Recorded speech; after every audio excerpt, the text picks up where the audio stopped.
6h13, après les sports, l'actualité, la santé maintenant, avec le docteur Kierzek. Bonjour Gérald. Bonjour Samuel, ce mercato. Hein? Oui, on n'a pas ça à l'hôpital. Bien sûr. Bon, ah non, il n'y a pas ça chez vous du tout. Non, on se c'est dispute pas, c'est pas. mon cas, en tout cas.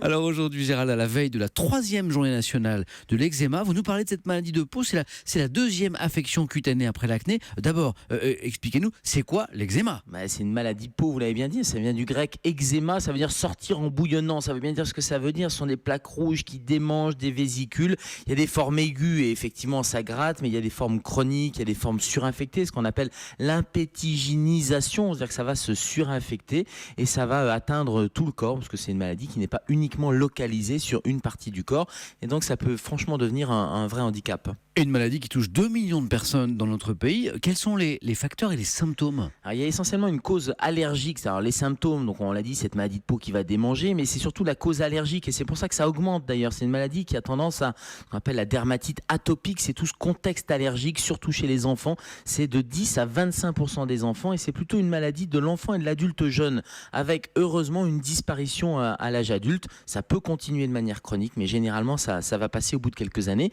et il y a beaucoup de facteurs qui sont impliqués. Il y a des facteurs irritatifs locaux, il y a des facteurs psychologiques aussi. Quand la maladie devient chronique, il y a des facteurs chimiques qu'il va falloir rechercher. Et d'ailleurs, il faut toujours aller faire un bilan allergologique pour essayer d'aller trouver la cause. Et si on peut supprimer cette cause, on peut supprimer les symptômes. Et Gérald, les traitements?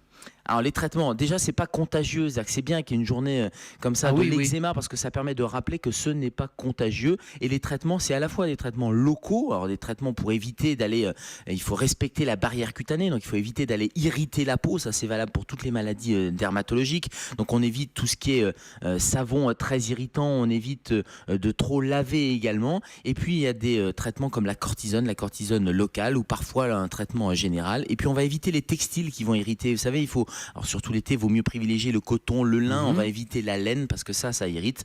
On va arrêter le tabac parce que ça c'est un facteur très embêtant, et on va favoriser le sport aussi parce qu'il y a des facteurs psychologiques intriqués. Et encore une bonne raison pour arrêter de fumer. Merci docteur Kierzek. On vous retrouve à 10h dans Europe 1, bien sûr avec Thomas Taureau, et nous on se retrouve lundi et ce sera avec plaisir dans Europe 1. Bonjour.